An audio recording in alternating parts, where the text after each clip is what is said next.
round 3 then here at Lydden Hill again. A much better day.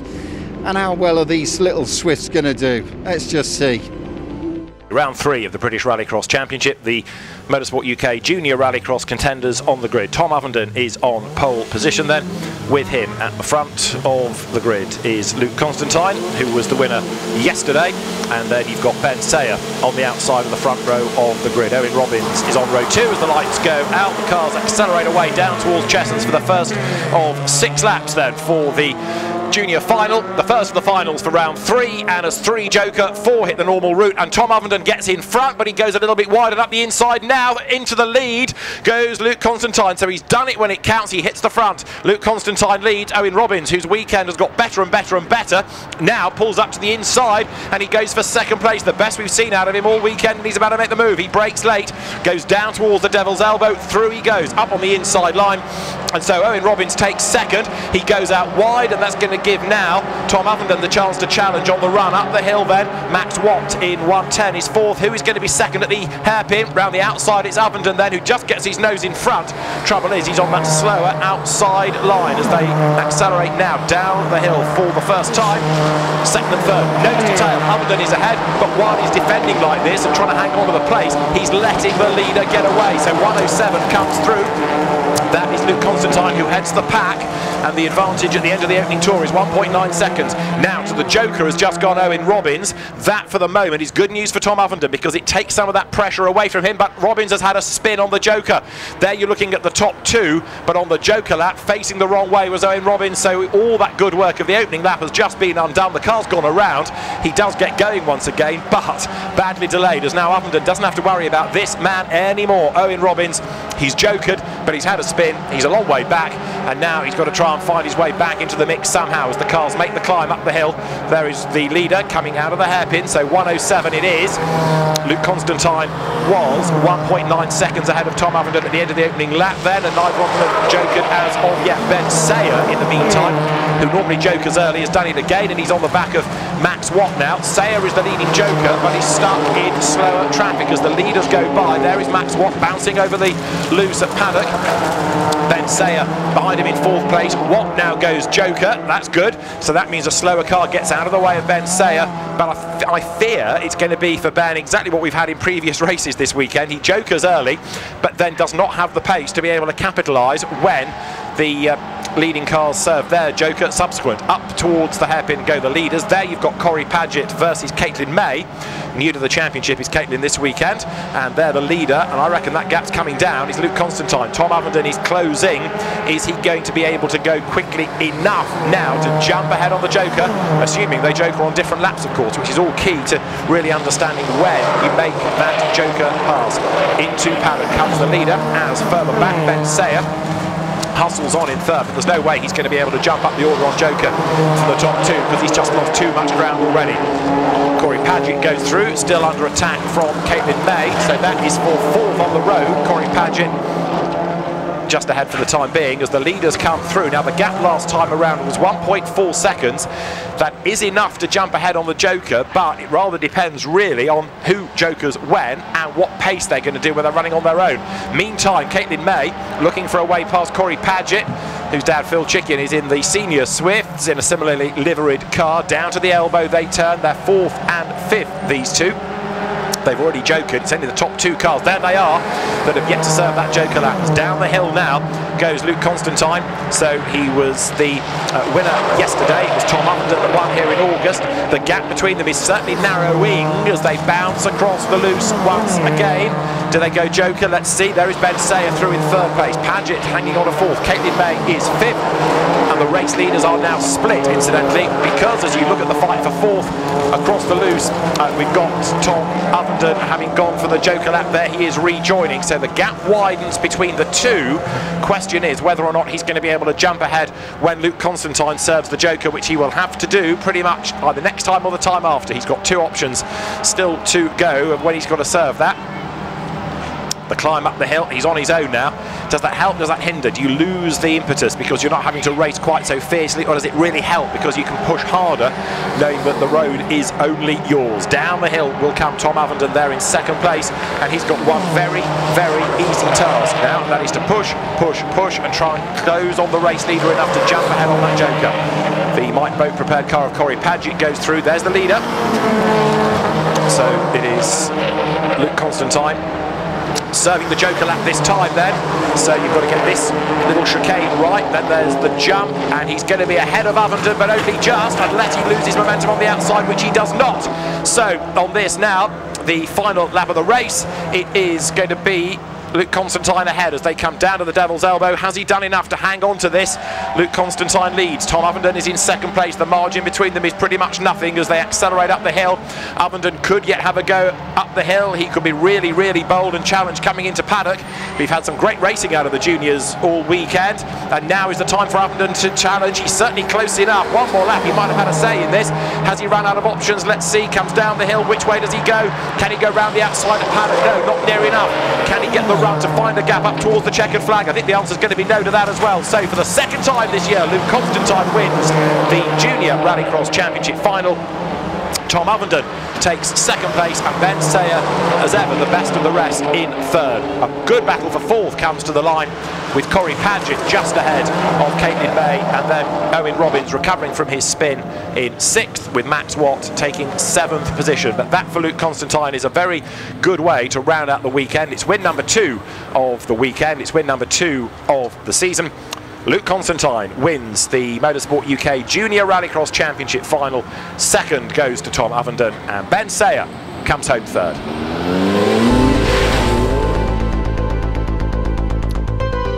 The final for the Swift Sport Rallycross Championship is about to get underway here, with the 5 drivers that effectively have survived the weekend, really ready to go. So you have on pole position Tom Constantine, who is the man that won yesterday's second round of the championship, James Chisman, who was quickest in Q2, lining up with him at the front of the grid, and James Constantine, who was the winner here back in August on the outside of row 1 of the grid. On the second row there is Phil Chicken, Don McLeod alongside. 6 laps in prospect then for this race for the Swifts, which is about to get underway.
His dad's a multi-champion. He comes from Belgium, and yesterday he was over here, first time at Lydden. Let's see how he gets on in round 3, shall we? The Super National and Super 1600 final here at Lydden for round 3 of the British Rallycross Championship. It is a split grid, so the 2 surviving Super Nationals are at the front and the 3 surviving Super 1600s behind. A race winner likely to come from the well-prepared Audi A1s. It is Paige Bellamy and Slavomir Volok for Super National. Yuri Bileski alongside Kobe Powell and Robert Vitals in Super 1600 as the lights change to green. Paige Bellamy sprints clear then, has the race lead, going down towards the first corner, and there's drama going to the joker lap between Kobe Powell's and Robert Vitals. Powell's got turned around, Vitals is delayed, and that gives the advantage to Yuri Bileski, with yesterday's winner in Super 1600, Kobe Powell's at the back, having to play catch-up straight away. However, Paige Bellamy leads, and Slavomir Volok is up the inside. The BMW goes through. Paige has got a problem. The Lotus on the opening lap of the race has got a problem indeed. It doesn't pick up pace, so something has broken, I fear. And Slavomir Volok is the leader, the base. Pole is up front, and behind him is Yuri Belevsky, who is doing the chasing then. So that is a very solid side indeed. Paige Bellamy's Lotus, which she had an easy manual points to pick up with only 2 starters. She's going to limp to the paddock and retire as Slavomir Volok leads at the end of lap 1. There is Kobe Powell then, who's on an absolute mission now. A very exciting to watch Super 1600 cars, and the Audi's perhaps bigger than many Super 1600s. You get used to seeing little tiny hot hatches, but the Audi's bigger cars, but very, very well prepared from the European Rallycross Championship. Across the loose goes Yuri Belevsky, the Russian with the Swiss license. He brakes hard, he turns into the elbow, and now he's going to try and find a way past that tail-wagging BMW of Slavomir Volok. It's a spectacular looking car, and Slavomir is a spectacular driver, that is for certain. The car draws attention to itself even when it's still, but you just put him on a Rallycross circuit. This is going to be quite fun. He wants to win the race outright. Belevsky is there behind the second place, and Belevsky has already jokered, so that illustrates the pace that car has got. He's done the joker lap, and there he is crawling all over the back of Volok, and he started 3 rows back on the split grid. Now he will go through on the inside as Volok serves the joker lap, but I don't think Belevsky's going to be headed again after all of this. Vitols is about to get up into second place with Kobe Powell's behind him. They have all jokered, and Slavomir Volok suddenly is last. So that illustrates the pace the Super 1600s have got as Kobe Powell tickles the back of Roberts Vitols down at the devil's elbow. That gets him out of the way, doesn't it? Vitols tries to close the door. Kobe Powell's up the inside, graduate of karting. He's got his sights set on the Rallycross career, and he goes to the outside line, but Roberts Vitols says, oh no you don't. These two have crossed once in this race down in the first corner, and Vitols winning here in August with the downhill back of the car, second place. Downhill they drop. The Latvian ahead of the Belgian flings the car now right across the loose. Lots of understeer there. Big bump in the road that catches Vitols, and it launches the car briefly. Yuri Belevsky leads then as he now goes through to start lap 4. There he is. So for the Volland Racing squad, the Audi A1 is up front, getting away second and third together, with a sideways fourth Volok, as ever was. So there with the 4 rings at a slightly jaunty angle on the nose of the car, Yuri Belevsky leads as his teammate Kobe Powell again tries to get at the inside of Roberts Vitols. The young Latvian who's moved from junior Rallycross into Super 1600. He's had to cope with quarantine as well to do his racing this year. He's ahead of the moment for second place. Comes to the hairpin. Volok's BMW is bearing down on them. Downhill though already has got the race. Kobe Powell's trying the inside line now. Goes for the inside. Is that the move? Is that the move? Is that the move? It is! He's through. Elbows out. Vitols gets run out way wide. Thank heavens Matt's back is no longer there, and Roberts Vitols then has to get up the escape road. Kobe Powell's a bit brutal in all of that, but he has gone through, and Yuri Belevsky here is on lap 5. You don't need many starters in good Rallycross events, do you, to create drama and action, and Yuri Belevsky leads the way with Kobe Powell second. Slavomir Volok, with all the excitement, has got the wipers on now as he tries to close on Roberts Vitols, who can feel a little bit under the cosh, I think, out of all of this. He's been roughed up rather by the Audi. Certainly Kobe Powell wins the race, and has that car got further damage because he's not being able to retaliate now, is he? And also Slavomir Volok is right behind him. One more lap to go. The moment there he is. There the Belgian drops downhill into paddock. He turns into the right, dances his way across the loose. Roberts Vitols through in third place. You can see the damage on the back of the car then, so he has well and truly been roughed up in this. But importantly, of course, he is scoring points for the British Championship, whereas the 2 interlopers have missed a round and aren't really in the hunt for points. Climb the hill once more. This is the last lap of the race, and it's going to be a race win for Yuri Belevsky then in the Audi. For second place, Kobe Powell, and Roberts Vitols is going to hang on for third place there. A real show because Paige Bellamy's after a good start, but it's going to be a first Lydden win in a final for Yuri Belevsky then, who comes up towards the checkered flag. It's ready, it's waving, it's a win. Yuri Belevsky scores the win.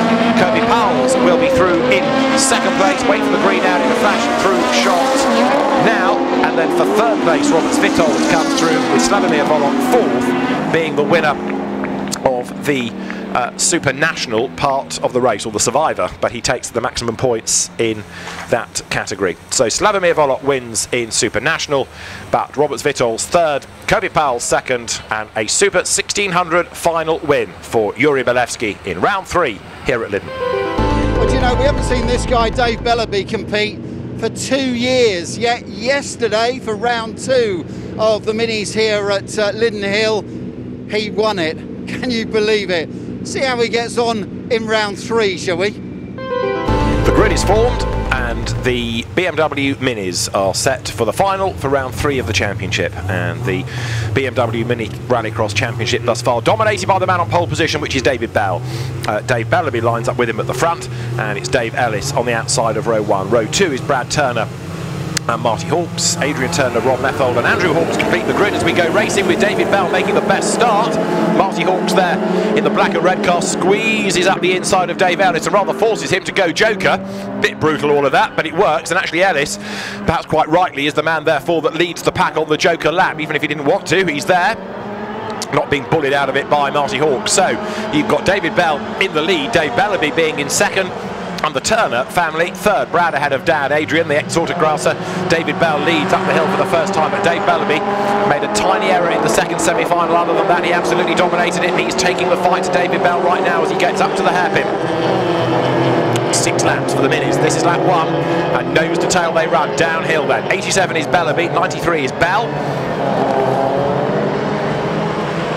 They hit the loose at paddock then at the end of the opening lap of the BMW Mini Rallycross Championship final, with Brad Turner going with them in third place. He had a qualifying race win yesterday in round 2 of the championship. His father goes for the joker lap, so the 4 in the lead becomes 3. Where out of all of that has the car of Dave Ellis got to 5th, effectively leading the second wave, and goes ahead of Brad Turner on the joker, as also does Marty Hawks. So the jokers now are 4th, 5th, 6th. The top 3 still pretty close. They are the drivers that have yet to serve that joker lap. Brad Turner in 3rd, Adrian Turner the one that jokers, just to clarify.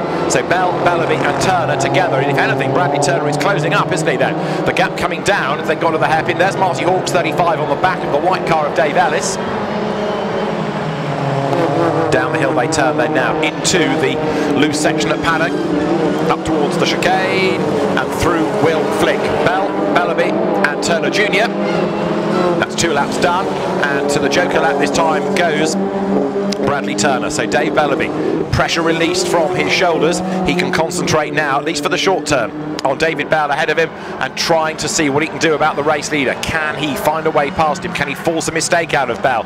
Can he stay close enough to, when the road is clear ahead of him, then be able to push and possibly jump into the lead? And also, what about Dave Ellis, who is now the man in 3rd place, who last time around lapped quicker? The top 2 here are squabbling and they're holding each other up. So Bellaby, yes, all very well trying to attack for the race lead, but he's got to think about that joker, that longer, slower lap that will cost him time, and that might enable Dave Ellis to bring the gap down to jump ahead on that joker lap. Well, let's wait and see. Over the line goes Bell. Bellaby jokers this time, so that will, at least for the short term, break up the lead battle. But what it might also do is to concentrate the battle for second place, because Dave Ellis is going to be close to Bellaby, but he's not going to be ahead. There's the leader. Look at the background of the shot. We'll see if we can pick out the 2nd and 3rd battle on the road. I can tell you they're side by side, and Bellaby just goes ahead of Dave Ellis. They're diving down towards the Devil's Elbow. Wide goes Bellaby. So Ellis on his tail. They make the climb uphill side by side again. Ellis to the inside, goes through. Is he going to go wide? Is he going to go deep? Yes, and yes is the answer. So back on the inside line comes Dave Bellaby, and suddenly this is brilliant news for David Bell, because the 2 behind squabbling over second. Look, they're side by side into paddock. That's just going to play into the hands of the race leader. Bellaby back in a 2nd spot, but great fight as this is. It's a 5-car train now for 2nd place. They're all wasting time relative to the leader, who jokers this time. Starting lap 5, David Bell on the outside line. Bellaby couldn't get the jump on him. They're going to be close, and of course Bellaby has got the momentum then now as he comes off Chessons. Down to the Devil's Elbow they come, nose to tail. Ellis 3rd, Marty Hawks is the man in 4th place, but the race leaders then on lap 5. 1 to go at the end of this. Climb the hill, David Bell checks the mirror, checks it again, just in case Dave Bellaby has disappeared somewhere through the hairpin. He covers off the inside line. So Dave Bellaby, massively experienced driver, has got to use all of that guile now to try to find a way by. But as they drop down the hill, there are, what, 4 lengths between the 2 of them. Bellaby brakes late, turns the car through paddock. Dave Ellis hangs on to 3rd place, but he's falling back a little bit now as David Bell looks to make it 3 out of 3 in the championship this year. Onto the loose they go once more at Chessons. Bell turns now up through that right-hand section. They power their way back onto the tarmac, down to the Devil's Elbow, and braking hard. Almost with a lock of the rear wheels there. Dave Bellamy has closed, and is he going to be able to find a way by? Look, the Turners, the number 61 car, Bradley Turner, past Marty Hawkes in the background for the race lead, though. A challenge, tentative challenge made by Bellamy, but there was no real gap on the inside. David Bell has a wider exit there coming out of the hairpin. Bellamy being caught a bit by Ellis, but it looks as though David Bell is going to do it. He comes down now into the paddock right-hander, and so it's 3 out of 3. David Bell wins the mini final. Second is Dave Bellamy. Dave Ellis takes third, and on that last lap Bradley Turner up to fourth at the expense of Marty Hawkes. Sixth is Adrian Turner, and here for seventh Andrew Hawkes, with Rob Methold for one retirement. You just got a glimpse of the car parked over on the outside of Chessons on the Joker lap. So it is yet another win in the BMW Mini Rallycross Championship for David Bell. Dave Ellis rounds out the day third, Dave Bellamy second, but it's gold once more for David Bell. Another good day in the office. Can't get a better finish again here today. Yesterday I finished second, first today, so almost the perfect weekend. Well, we really are getting plenty of action here at Lydden today, aren't we?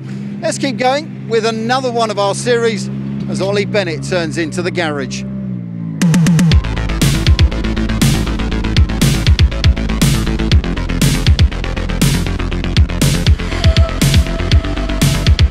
Well, we loved the retros yesterday, but it's round 3 today. I wonder if things can change out on track. A very mixed bag of cars hits the track for the final for the Retro Rallycross contingent. You've got the Group B four-wheel drive cars, of which there aren't that many, sadly, here this weekend. You've also got the Super Retro Survivors and the Retro Rallycross cars all mixed together, and so that means that on the front row of the grid is Bradley Sampson with the number 65 Mitsubishi Evo 6. That's Ray Morgan going to the grid. He'll be on the inside of the second row, which is where you get the Super Retro cars starting. So the four-wheel drives are on the front row, so they can jump away with the better traction and be safe. So you've got Bradley Sampson, Derek Jobb, and 47 you'll see there is Don Flitney. Ray Morgan's escort for the second row of the grid. Alongside will be Vince Bristow, number 97, you can see him there. The third row, there's John Cross with the Lancia Stratos, Paul Pascoe's Sierra, and the escort of his dad, Steve Pascoe, the 75-year-old. Steve Cousins' Citroen on the next row of the grid there. Tony Lynch, number 14, into the retro class now. He's alongside. Then you've got Rob Buckmaster's Fiesta and Simon Hart's escort is going to round out the grid. And Ray Morgan, now why is he being put at the very back? Is that because he was late out, or has he got a problem and wishes to start at the back rather than in the body of the field? Odd, but either way, he's going to start then last of all, rather than being on the inside of the second row of the grid. So you've got number 114 right at the very back. It's going to be 5 laps for the retro final. Drivers are ready, they look to the lights, the ready to race legend is there, and now we wait for those lights to go green, which they do, and a great start by Don Flitney from the outside of the front row. But then as he gets up through the gears, Derek Jobb surges away, Tony Lynch left on the line, and Ray Morgan slow away, also perhaps understandably why he wanted to be at the back. But Tony Lynch, I fear, he's not going to get into the race at all as the leaders turn their way up through Chessons for the first time then. And there you've got John Cross in the Lancia Stratos dancing around the outside, Steve Pascoe's escort in trouble in the background. But there then is the race leader, Bradley Sampson, in the elderly but quick Mitsubishi Evo 6, powering away uphill with Derek Jobb chasing after him. And then in third place as they hit the brakes and turn their way into the hairpin, it's Don Flitney in the Subaru. So the four-wheel drive cars are getting clear of the opposition at the moment. Tony Lynch is indeed out of the race. The car has barely got over the front of the grid, and the red flag is being shown because not only is the Toyota stationary, but so also there, look, is the Steve Pascoe escort, and that's in a more dangerous place over at Chessons. So that car is clearly going to have to be moved, and is that going to give Tony Lynch a chance at maybe being able to get the MR2 restarted? So let's find out then. The cars will re-grid and we'll go again for the retro final. There is Tony Lynch, Pole position is Bradley Sampson, 65 you can see on the front. On the inside, Derek Job and Dom Flitney round out row 1. Ray Morgan would have been on row 2, but it's Vince Bristow alone ahead of John Cross and Paul Pascoe, with Steve Pascoe now a non-starter. Steve Cousins is on his own on the 4th row without Tony Lynch for company, and then you've got Rob Buckmaster, Simon Hart, and now Ray Morgan completing the grid. 5 laps. This is take 2 for the Retro, Super Retro Group B 4-wheel drive Rallycross Championship final. 5 laps to go. Good start by Dom Flitney, as for the first time of asking, but Derek Job, when he gets up through the gears, powers away. Actually, this time Brad Sampson is the one that hits the front at turn 1, so it's Sampson that leads in the Mitsubishi Evo 6 as the cars turn their way around the loose for the first time. Of course, the Retro Rallycross classes don't believe in modern things like Joker lap, so it's the normal Lydden route all the way through to the end. And as the cars now turn their way uphill, the rather standard looking Mitsubishi in the hands of Bradley Sampson it is, who has the advantage. Derek Job second then ahead of Don Flitney. Vince Bristow is the leading 2-wheel drive car from John Cross, Stratos, and then Ray Morgan's already up to 3rd, so starting at the back, no real handicap to him as they come then downhill for the first time. There is Cross, there is Morgan, and Steve Cousins heading the retro category at the moment as the leaders blast their way for the first of 5 laps through paddock. That is Vince Bristow's sideways BMW that bounced its way out of the tyre stack earlier on in the day. Bradley Sampson leads then as he goes onto the loose once more.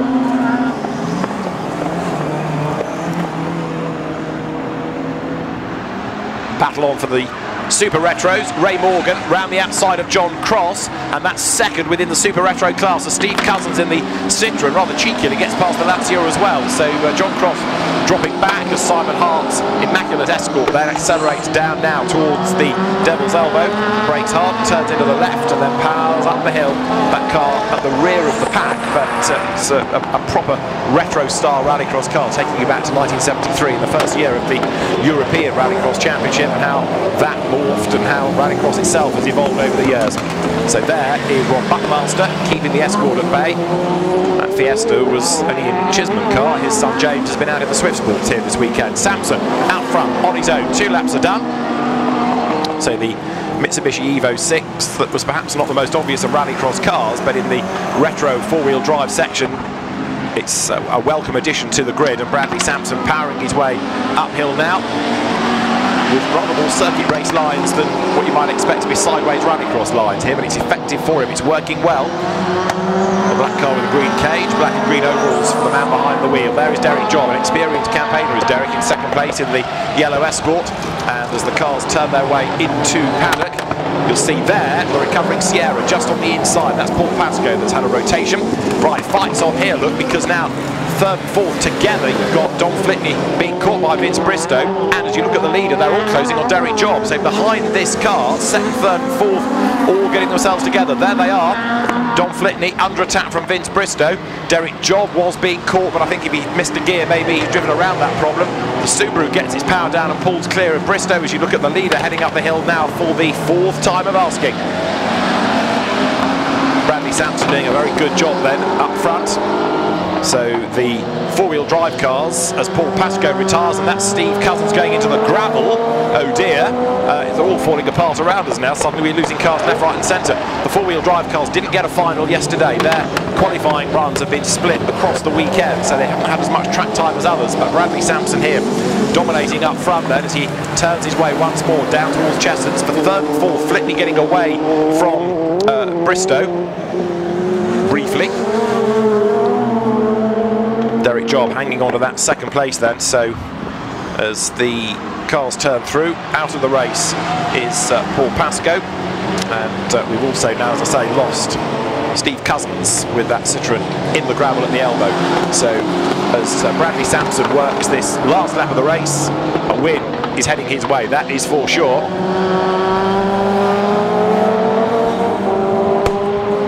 Flitney still pushing on to try and close on Derek Job, and at the same time keep at bay the hard-charging Vince Bristow. But up towards the checkered flag, it's going to be Bradley Sampson who takes the race win. Through he has gone. Derek Job is for 2nd place. 3rd, just Don Flitney with Vince Bristow right behind him at the end. But Vince Bristow also is the man that will win the Super Retro class from Ray Morgan, who comes home in 5th. 6th is going to be John Cross. 7th place will go the way of Rob Buckmaster. there he is. 8th will be Simon Hart. And with Steve Cousins out of the race and Tony Lynch not getting into the restart, it means that nobody finishes in the retro category. So, oh no, I'll tell you a lie, they do, because there you've got them. Sorry, Rob Buckmaster and Simon Hart, forgive me. They are the 2 survivors in retro, so yes, we do have a winner, and it's Rob Buckmaster then, who is the category winner. Yes, they are from the retro class, the regular 2 front runners being Steve Cousins and Tony Lynch, so they take up the attention. There is Steve Cousins surveying the problem, but it is Rob Buckmaster then the winner of retro. It is Vince Bristow that wins in super retro, and Bradley Sampson is the 4-wheel drive Group B winner. So a mixed bag of cars for sure, and spectacular action as anticipated from the retro rallycross category. The track was amazing. Got off straight away from the start. Held first position. You couldn't ask for a more perfect race, could you?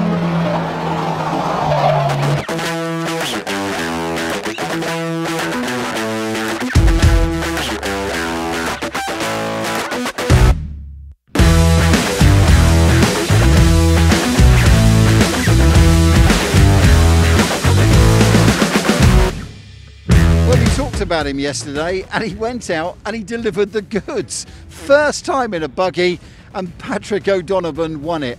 Will it be a different story though today here at Lydden Hill for round 3 with the buggies? The grid is being formed at Lydden for the final for the RX 150 Rallycross Championship. It is round 3. And the dominant driver all weekend has been Patrick O'Donovan. He is new to the category this weekend. He has not been headed thus far, whether it has been in a heat or a final. He dominated yesterday, he's dominated today, and so he's on pole position with Steve Jones, the man that was the championship leader coming into the weekend, alongside, and Chris Hoy on the outside of the front row, the famous Sir Chris Hoy, adapting to yet another racing machine. John McGuinness is on the second row of the grid with his son Ewan alongside. The third row, Billy Alexander, Jess Hawkins and Duncan Cowper, but we don't have Brett Harris, sadly, from the back of the grid. Mechanical problems struck him earlier on in the day and have kept him out of Q3 and of this final. So Brett Harris is a non-starter. That gives us 8 then for the final. Jess Hawkins, one to watch on the back row, but can Patrick O'Donovan win every race he starts this weekend in his first outing in RX 150s? Let's find out as away they go.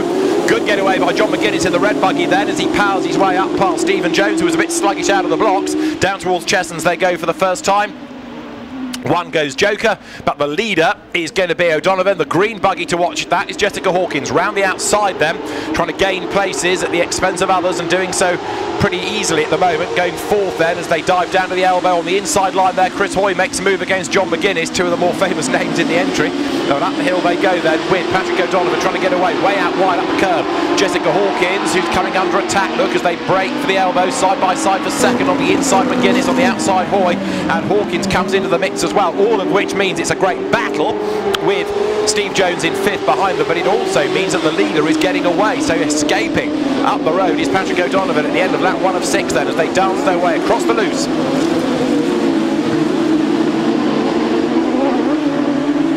O'Donovan onto the rough, turns his way around Chessons then, sideways, corrects it.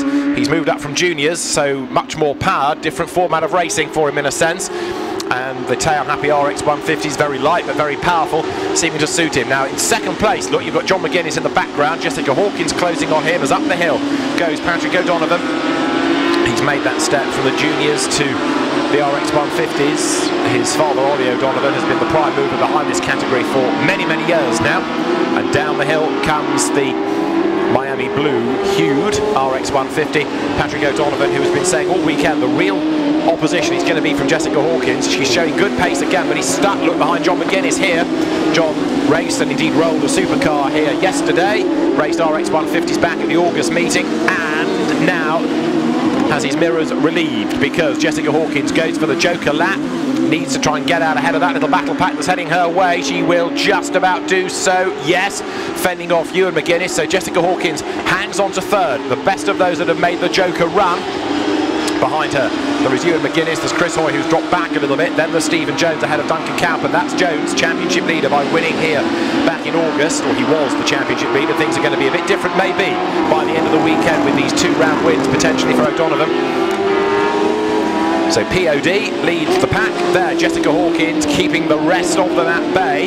But of course the question mark is, and she's got a problem. She's got a problem again. Slows down towards paddock and peels to one side. She's had all sorts of mechanical woes and they've struck again. Jessica Hawkins out of the race. In Q1 it broke on its way to the line. In Q3 it slowed late race, and in this race it retires hurt as well. So Jess Hawkins out of it. I was about to ask the question whether or not she'll be able to hang on to position relative to John McGuinness after McGuinness jokers. It doesn't matter anymore, sadly. She's out of the race. John McGuinness is second, and Patrick O'Donovan is going to win it, isn't he? Because unless he has a disaster, he has got the pace and he has got a healthy gap over everybody else. He can just now consolidate this to the very end. Down he comes, turns sharp right, onto the loose, through paddock, up towards the line. Battle on lower down then. We've got Stephen Jones looking to try to gain a place here at the expense of Chris Hoy. This is now the third place battle in fact, so the Olympic legend Chris Hoy goes through and still being chased by Steve Jones, who uses lots of real estate in his quest to get onto terms with Hoy. Up front then, there is McGuinness, goes through, powering his way now on towards the Devil's Elbow. Patrick O'Donovan, I think he's going to joker on that last lap because we're on lap 5 of the 6. John McGuinness is another one that's yet to serve the joker lap as well. So 8 starters, 7 to finish. Patrick O'Donovan with a quick check of the mirror comes downhill then and has certainly shown that he's going to be very hard to beat in the final event in the championship proposed to be at the start of 2021, just given how well he's gone this weekend. He's got the last lap board now as he goes through and goes for the joker. John McGuinness is second, and John getting the hang of all of this Rallycross lark now. He jokers this time for third and fourth then. The battle is still on. There they are. Look, Chris Hoy versus Stephen Jones. And are they going to gain a place at the expense of McGuinness? Yes for Hoy, and almost yes for Jones then, as they come overlapping off the loose. A bit of a brush between them, and it's McGuinness that gets fired out wide off the road briefly. There is Patrick O'Donovan then. He leads the way. It's going to be a dominant win for him, but for second place now it is Chris Hoy ahead of Stephen Jones, and John McGuinness, having raced so well early on, is down in fourth, rather delayed after that little brush with Stephen Jones then coming off the joker lap.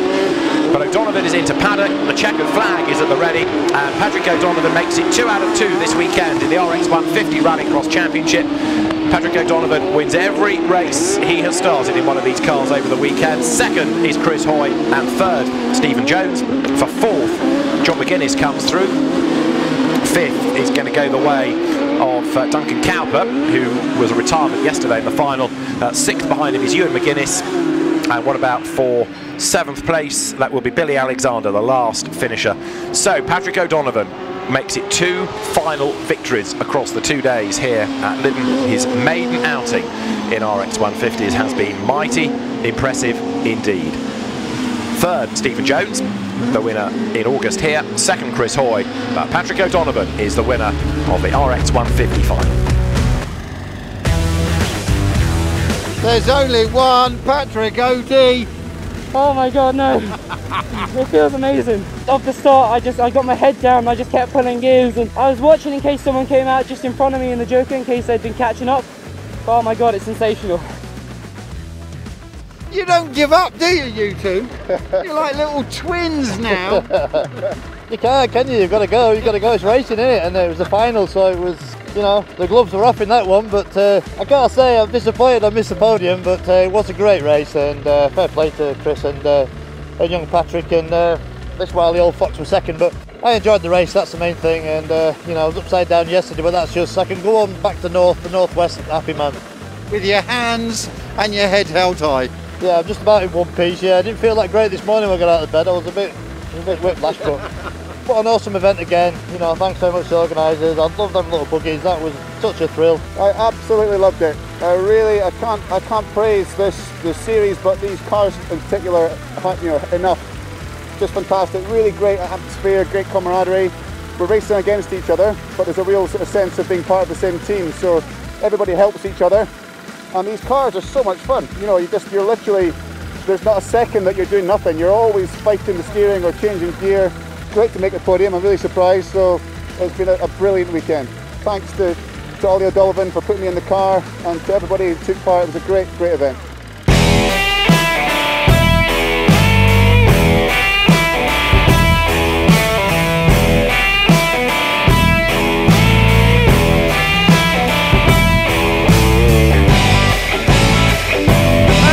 Yesterday, frustrating? Yeah, very frustrating. We had nearly every session we had something mechanically break. We had a subframe go, a bottom arm in the Q1, and then the gearbox in the final.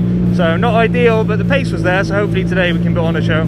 Okay, could you go a little bit more sideways on this last corner for the TV, please? I mean, I think that's probably going to be today's aim. It's between me and Liam there, I think, so we'll see. There must be a trophy for one or other of you for it. I think there's got to be something on there.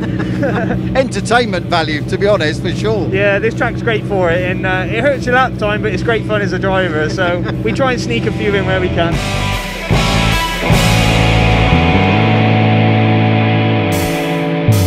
Well, I told you that we've been blessed here at Lydden to have some of the WRX guys. Yesterday, we saw Liam Duran in this Audi, and we've only ever seen an Audi here at Lydden, just in practice, to be honest, on a free day. We've never seen them compete in a British Rallycross round.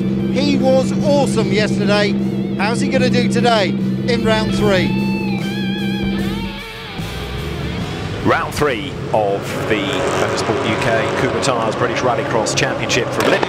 The final for the supercars about to get underway. Enzo Ede, the Belgian driver who has never raced at Lydden before this weekend, is the man on pole position. Liam Duran, who won yesterday's second round, is on the middle of the front row. And Ollie Bennett, yet to win a British Championship round in the Mini. He is on the outside of row 1, the second row of the grid. 64, Mark Donnelly, the man that won the opening round of the championship here in August, and 6 times British champion Julian Godfrey lining up alongside. And then the third row of the grid will be Tristan Avondon, all being well, in the Citroën, the multiple Supernational champion on his way to the grid. Ollie O'Donovan should be there, and so too should Hal Ridge. They're doing their practice starts, getting to the grid as the marshals say, over here, come on. That's Tristan Avondon then, making his way up to the line. And he'll be joined by the Bardi Run cars from Tony Bardi's squad of Ollie O'Donovan.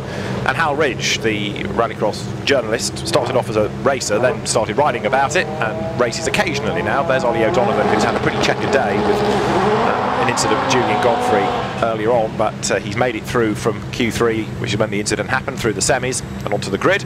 And Hal Ridge is about to join in as well in the Ford Focus. There he is. He's been a bit nervous, and his first outing was marred by an incident. It certainly wasn't his making when the cars tripped over each other going down towards Chessons earlier on in the day, but the amount of copy that should be generated from his day will be worth reading, that's for sure. So Hal Ridge at the back of the grid, first proper outing in a supercar in terms of racing at least, rather than just doing a track test.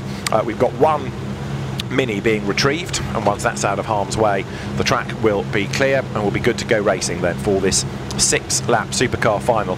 Now, the 2 Audi S1s from the JC Race Technic squad, Enzo Ede and Liam Duran, they've been very, very quick all weekend. Liam, the winner of the final yesterday, he has been pretty dominant all day today, but Enzo Ede is a very competitive driver indeed. What could he do to score a maiden win? And what about Ollie Bennett? If anyone is deserving of a championship win, Ollie Bennett is the man. The final about to get underway, ready to race. Light is on, waiting for the lights to go green. Now, blast off, bad start by Godfrey. Good start by Bennett, better start by Ede. Not a brilliant start by Liam Duran. Bennett goes joker straight away, so does Hal Ridge. And it's Enzo Ede in the race lead with Liam Duran on his tail then as the cars accelerate across the rough section at Chessons Drift for the first time. Enzo Ede leads the way. The Belgian, the former GT champion, is up front with Liam Duran second. And for third place, there's a dive going on behind these two, because Ollie O'Donovan is up the inside of parts now. Mark Donnelly, Ollie Bennett fifth then, having got the joker out of the way. The 2 leading Audis go around the North Bend hairpin together. There's a problem for Tristan Avondon, who is very slow at the back of the pack, but as the leaders drop downhill for the first time of asking, Enzo Ede leads the way. Can the Belgian score a first win in Rallycross by winning the final here? Liam Durant chases after him, and Liam at his flamboyant best is hustling on behind his teammate who gets it wrong and goes sideways and goes too deep into Chessons, and Durant's going to get up the inside and through he will go. That was a mistake from Enzo Ede that left the door open, but he's straight away fighting back. He's on the tail as they drop down to the Devil's Elbow. Can he find a way through on the inside? Not there, he can't. Durant goes out a little bit wider, but now that he's up front, I think Liam Durant is going to be hard to stop. Turning their way up the hill they go. Enzo Ede does fight back there. Has a look on the inside, bit cheeky that. Liam Durant says, oh no you don't, Enzo. We've got a car in the gravel at the Devil's Elbow. You just saw the smoke on the right hand side of the screen. It's Mark Donnelly, the round one winner. There he is, he's out of the race. That could even be an interruption because the rear wheels are pretty close to the edge of the road. Let's see what develops as there. Enzo Ede goes for the Joker lap. Yellow flags fly on track. Liam Durant is the man leading the way. And the cars sprint their way then now onto the tarmac once again. Enzo Ede gets through on the traffic, but that car's in a pretty awkward place. The yellow flags fly. Enzo Ede goes past the incident zone. Ollie O'Donovan hanging on to third for the moment ahead of Ollie Bennett. There they are. Liam Durant powering his way downhill into paddock now. Real shame he's got that no overtaking zone, and this is a real battle that Ollie Bennett doesn't want to be having because he served his Joker. Ollie O'Donovan has not, so Bennett is being badly delayed with, of course, Enzo Ede having served his Joker, getting away from him up the road. O'Donovan now does go Joker, which is good news for Bennett. That releases him as the car currently on lap number 4. So it's Liam Durant leading Enzo Ede by 4.7 seconds. That's enough to keep Durant in the lead of the race, unless he makes a mistake, unless he loses time somewhere. Enzo Ede seems to be really good when he's up front. When he loses a position, he seems to take just a hint of the sting out of his fight somewhat. So he is still pushing, but now that up the road is Durant, perhaps less instinctive for Enzo Ede to really push because he thinks the car's so far away, but he might be able just to benefit on that Joker. We'll wait and see, but he doesn't seem to be quite as energetic as he was early on in that car. Let's see whether or not he's going to be able to benefit because Durant has just got Joker as Julian Godfrey goes through. Ede is sideways, Durant still leads, but the gap now, you can see it, does look less, of course, now that the Joker situation has worked itself through. With the brakes glowing, then Durant brakes for the Devil's Elbow. This is lap 5, 1 to go at the end of it. Tristan Uffenden is still limping around with his problems to try and score points, but he's doing his best to keep out of people's way. The leader's coming to the hairpin then. Enzo Ede has certainly not given up from this pursuit of Liam Durant, and now that he's almost behind him again, look, the car seems to pick up its poise. Down to paddock they come, turn right, across the loose. Liam Durant looking for 2 out of 2 at his home circuit. Enzo Ede flashes through the chicane in second place, then launches up the curb. It's the last lap into Chessons. Durant wide, Ede sideways and wide, and it's that sideways there, oddly from the circuit racer against the Rallycross, that costs him the time. Back onto tarmac, down towards the Devil's Elbow they come. Ede closing up under braking, but Durant being a bit more conservative, less flamboyant than for much of yesterday. He holds sway as he goes uphill for the last time then, nose to tail almost under braking. It's been a very, very good drive indeed this by Liam Durant, as the cars now swing their way out of the hairpin. He's going to be able to score the race win unless he gets it wrong. Coming now through paddock, the checkered flag is at the ready. Liam Durant is sideways, he's done enough to make it 2 out of 2 this weekend. Liam Durant wins round 3 of the British Rallycross Championship. Enzo Ede takes second, and Ollie Bennett again is denied a win. He finishes third, with Ollie O'Donovan coming home for 4th place in the Yellow Fiesta, and 5th is going to be Hal Ridge. A very impressive effort that, ahead of Julian Godfrey, who I know made that dreadful start, but Julian, who has really dominated the British Rallycross scene for so long, comes home in 6th place. With 7th set to go the way of Tristan Uffenden, but he's limping downhill, and it will be some time before he gets to the checkered flag. So Liam Durant, celebrating in style, has done it. That makes it 2 out of 2 for him within the Cooper Tyres Motorsport UK British Rallycross Championship this weekend at Lydden, and certainly the action from the supercars has been fantastic. It's been really good to have that influx of extra drivers and Enzo Eade particularly has been worth watching. It's a shame perhaps that he's come away empty-handed, but he has certainly proved his ability in Rallycross with limited experience, and with Liam Duran taking 2 wins over the weekend, that brings him into the hunt as far as the championship is concerned. Ollie Bennett third then in round 3 of the championship. Enzo Eade is the man that comes home second, but Liam Duran makes it 2 wins out of 2 at Lydden this weekend. Liam Duran wins round 3 for the Supercars in the Coupe-Tard Motorsport UK British Rallycross Championship. The round 1 winner, Mark Donnelly, surveys his retirement from the race, the car in the gravel, but Liam Duran has much to celebrate. Woohoo! Yeah, it's nice to do it again, to be honest. I said it yesterday, it's an absolute pleasure driving this car, and I've been struggling with the starts. The start strategy is so different in this car to the car I've been driving all year, so I've been failing it badly on the starts, but to keep doing it, keep coming back to the lead again, it makes it more satisfying. It's great. It's like I said, it's a pleasure to be here at Lydden. To win both races is great. It's a great feeling. Absolutely brilliant. Look, don't feel too bad. You were beaten by the much, much better man, and he was English, and it's inevitable. Yeah, I know Liam is a very good driver. Now in the final I made 1 mistake, otherwise I could win it, but I'm happy. I was close, even the last lap I was close to Liam. I think the pace was almost the same. Second time now in my World RX career on the podium, so I'm happy. I have to say, it's been great that you've been here this weekend. You've been very, very entertaining. And I have to say, out on track, although you're very competitive, it does look as though you're having a lot of fun. Yeah, for sure. This sport, I tried several motorsports in my life, and I must say that Rallycross is the biggest fun, really. It's very addictive and a lot of adrenaline. Have you had a good weekend? Yeah, I've had a great weekend, really enjoyed it. The car ran mint today, so it was great fun.